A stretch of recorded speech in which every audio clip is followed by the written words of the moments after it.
When I walk into a supplement store, I see powders that claim to be for men and others emblazoned with for women. At first glance, you might assume there's deep science behind these labels, yet it's often a clever marketing hook. In this presentation, I want to tackle the question of gender-specific pre-workouts. Do women really need a different formula, or is this just pink packaging on the same ingredients? We'll explore why these products emerged, how marketing targets different identities, and what the research actually says about physiology and dosing. I'll break down the core ingredients that make a pre-workout effective and examine whether men and women respond differently. By the end, you'll be able to make informed choices based on evidence rather than stereotypes. Now let's look at how gendered products exploded onto the shelves. Over the past decade, there's been a surge of pre-workout powders labeled either for men or for women. Yet in reality, only about 2.5% of sports nutrition products target women at all, and those that do often come with a higher price tag, sometimes 11% more than comparable men's formulas. The growth of this niche seems to be driven by marketing rather than fundamental differences in ingredient needs. Companies realize that slicing the market by gender gives them more shelf space and the opportunity to charge a premium. Before we decide whether there's a scientific basis for separate formulas, we need to understand how this marketing segment works and what consumers are paying for. Next, we'll explore exactly what gender-specific marketing looks like. When you compare a women's pre-workout to a men's, the visual differences jump out. Women's tubs are often pastel pink or lavender with floral elements, while men's products opt for bold blacks, reds, and metallic fonts. Flavor names tend to soften as well, marshmallow cereal or berry cupcake, versus intense lightning punch or jungle blast. Even the language varies, with terms like toning, slim, and beauty for women, and power, aggression, and mass for men.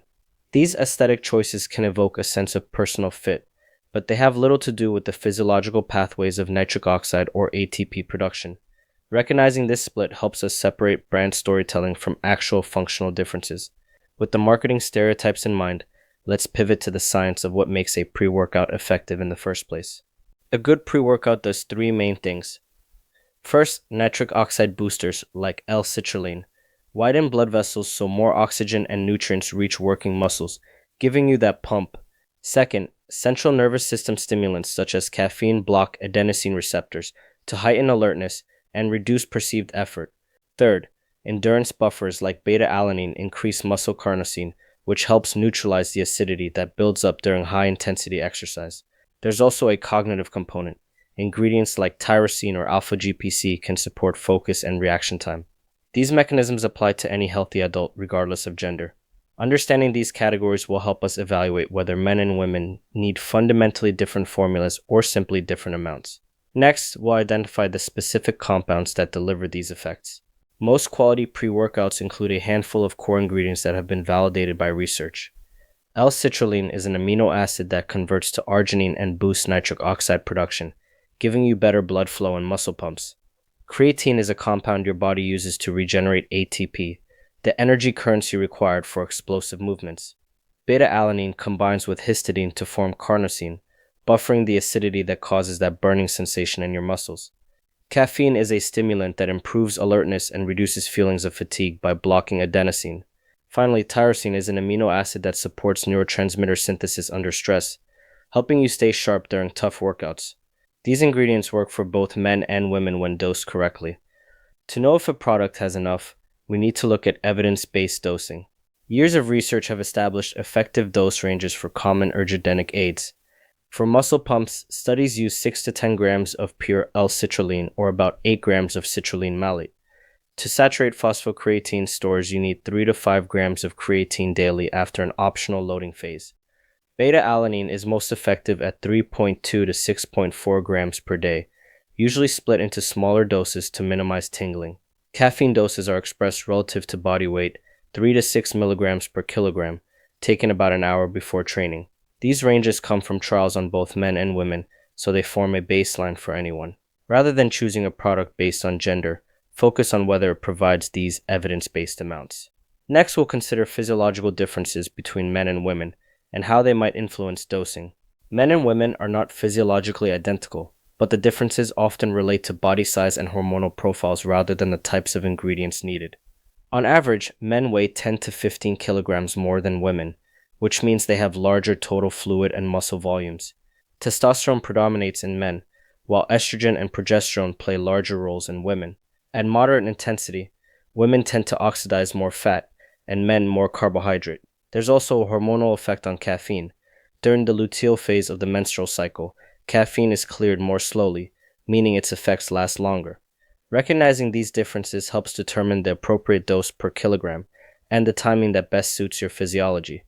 Our next slide will ask whether these differences change the supplement needs themselves. When we dig into the science, we find that body mass influences the total milligrams of an ingredient you need, but it doesn't change which ingredients are effective. Sex hormones do affect metabolism, but nitric oxide boosters, creatine, and beta-alanine work through mechanisms common to everyone. Multiple studies show similar improvements in strength, power, and endurance for both men and women when taking creatine or beta-alanine. Research on nitrates and nitric oxide suggests females might not experience quite as much benefit, but the data are limited. In other words, there's no need to swap out ingredients based on gender. Instead, adjust the dose based on your weight and tolerance. To illustrate this point, let's look at how caffeine sensitivity differs between men and women. Caffeine is perhaps the most noticeable component of a pre-workout because its effects on alertness and heart rate are immediate. Studies show that caffeine is metabolized more slowly during the luteal phase, so women may feel its effects for longer and may experience more sleep disruption or anxiety at the same absolute dose. These differences don't mean women need unique ingredients, but they do suggest taking body weight and menstrual cycle into account when choosing a dose. Both men and women benefit from 3 to 6 milligrams per kilogram of caffeine. A 70 kilogram person might take 210 to 420 milligrams. If you're lighter or have trouble sleeping, start at the lower end of the range. Because weight matters so much, let's examine how dose calculations work. Most stimulants and some performance aids are prescribed on a per kilogram basis because their effects scale with your body's volume and metabolism. That means a 75 kilogram man and a 60 kilogram woman should use different total milligram amounts even though they're aiming for the same effect. For example, a 3 milligram per kilogram caffeine dose equates to about 225 milligrams for the man and 180 milligrams for the woman. Similarly, nitrates and some amino acids benefit from weight-based calculation. Precision dosing allows you to customize your intake without relying on pink or blue labels. With dosing in mind, let's examine what the research says about creatine supplementation in women. Women naturally have lower muscle creatine stores because they consume less meat and often have smaller muscle mass. Studies show that when women supplement with creatine, they experience similar improvements in strength, power, and cognitive function as men do. Some research suggests timing around the menstrual cycle may matter. Estrogen and progesterone fluctuations could influence fluid retention and glycogen storage, potentially affecting how you feel on creatine. Nonetheless, the fundamental mechanism saturating muscle phosphocreatine stores remains the same, and the 3 to 5 gram daily dose applies to women just as it does to men. The key is consistency. Take it every day and adjust your intake if you notice bloating or gastrointestinal discomfort. Next, we'll turn to another key ingredient, citrulline and nitric oxide. L-citrulline is converted into arginine in the body, which then stimulates nitric oxide production and vasodilation, delivering more blood, oxygen, and nutrients to your muscles. Trials in mixed populations consistently show increased nitric oxide and improved endurance at doses of 6 to 10 grams. Female-specific data are sparse, and the few studies available don't reveal dramatic differences in response. Some early work suggests that women may not see as large of a performance boost from nitrates, but this could be due to the limited sample sizes or differences in body weight. Until more research is done, it's reasonable to assume that both men and women can benefit from clinically dosed citrulline. With ingredients in mind, let's compare what actually shows up in men's and women's formulas. When you set the supplement facts panels side by side, most gender pre-workouts look remarkably similar. Both formulas usually include some form of citrulline, creatine, beta-alanine, and caffeine. The primary difference is often the amount of caffeine. Women's versions may have a lower total dose to account for lower average body weight. Sometimes the women's product includes extra collagen or hyaluronic acid for skin and joint health, but these additions don't influence workout performance. The core ergogenic ingredients remain identical. This reinforces the idea that gender labels are about marketing rather than science. With the formulas compared, let's dive deeper into the role of packaging and the so-called pink tax. Packaging plays a powerful role in shaping our expectations. Bright pink or pastel containers, cursive fonts, and floral artwork immediately signal a product is for women, while dark, angular designs and aggressive typography suggest a masculine product. The descriptors change too. Women's formulas use words like toning, slim, and beauty, whereas men's products promise power, strength, or beast mode. Despite these cosmetic differences, many women's pre-workouts cost about 11% more for the same active ingredients. This is often called the pink tax. Recognizing this premium helps you avoid paying more for marketing. To understand why companies adopt these strategies, we need to talk about marketing segmentation. From a business perspective, creating separate product lines for men and women allows companies to expand their market reach. Segmentation lets them tailor packaging, messaging, and pricing to different demographics, thereby maximizing sales opportunities. By tapping into cultural norms and personal identities, a brand can make customers feel that a product was designed just for them. This perceived exclusivity also helps justify higher prices, even when the formulas are nearly identical. Understanding this strategy sheds light on why gendered pre-workouts exist despite the lack of physiological differences. Next, we'll explore why gender-targeted marketing resonates with consumers on a psychological level. Marketing that speaks directly to who we think we are is compelling. Many people gravitate toward products that seem to recognize their specific needs, even if those needs are imagined.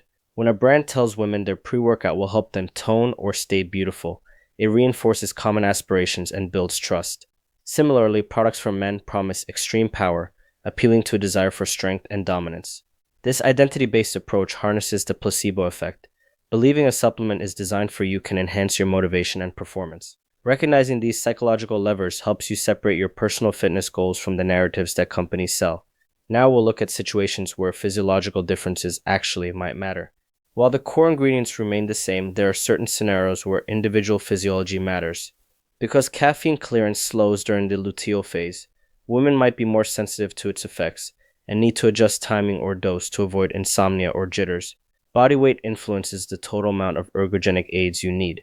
Since women are typically lighter, their absolute doses should be lower even though the mg/kg ratio is the same. Hormones also influence fluid balance and recovery, so women might experience more water retention around menstruation.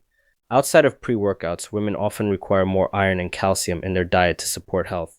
These nuanced factors point toward personalization rather than generic gender categories. Next, we'll discuss when such differences are unlikely to matter. For the majority of ingredients in pre-workout formulas, the underlying biological pathways are the same across sexes. Nitric oxide boosters expand blood vessels regardless of whether the body produces testosterone or estrogen. Creatine replenishes ATP in both male and female muscle cells. Beta-alanine increases carnosine levels equally, reducing acidity and improving high-intensity performance. Caffeine blocks adenosine receptors in everyone. Studies comparing male and female responses show that when doses are adjusted to body weight, performance improvements are comparable. Observed differences in nitrate responses likely reflect gaps in research rather than true physiological disparity. This means gender categories often exaggerate modest differences. With that in mind, let's talk about how you can evaluate supplements yourself. The best way to cut through hype is to read the supplement facts panel. Check the serving size and number of servings per tub. Then look at how much of each key ingredient it provides. Compare those numbers to the evidence-based ranges we discussed earlier. 6 to 10 grams of citrulline, 3 to 5 grams of creatine, 3.2 to 6.4 grams of beta-alanine, and a body weight adjusted caffeine dose. Choose products with transparent labels rather than proprietary blends, so you know exactly what you're getting. Look for third-party certifications that verify ingredient purity. And most importantly, ignore the color of the packaging and the gendered claims. What matters is whether the formula is dosed appropriately for your needs. Let's summarize what a smart supplement strategy looks like.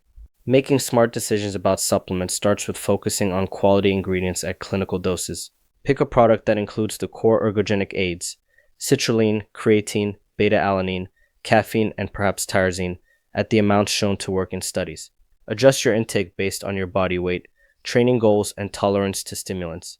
Don't be swayed by fancy flavors or identity-based marketing. Enjoy the taste, but let science guide the purchase. Pay attention to how you feel and perform. If you experience side effects, adjust the dose or choose a stimulant-free option. Ultimately, supplements should support your training, not define it. With that in mind, let's review the key takeaways from our discussion. We've covered a lot of ground, so here are the highlights. Men and women share the same core physiological pathways for performance, which means the same ingredients enhance both sexes when dosed correctly. Differences in body weight and menstrual cycle influence how much of each ingredient you might need, but they don't change the substances themselves. Most men's and women's pre-workouts are nearly identical. The biggest differences lie in packaging, marketing language, and sometimes caffeine amount. By learning the evidence-based dose ranges and reading labels carefully, you can choose a supplement that meets your needs without paying extra for a pink label. Finally, remember that training, nutrition, and recovery form the foundation of progress. Let's close with a call to choose science over stereotypes. At the end of the day, your muscles and brain don't care whether the label is pink or black. They respond to ingredients delivered at the right doses at the right time. Educate yourself on what works, adjust your intake based on your body, and support companies that value transparency and evidence over gimmicks. When you see a gendered claim, ask whether it's backed by science or simply playing to identity. Share what you've learned with friends so they can avoid paying more for the same formula. If you have questions or want to compare formulas, drop a comment or send me a message. I'm always here to help. Thanks for listening, and remember, choose supplements based on science, not color.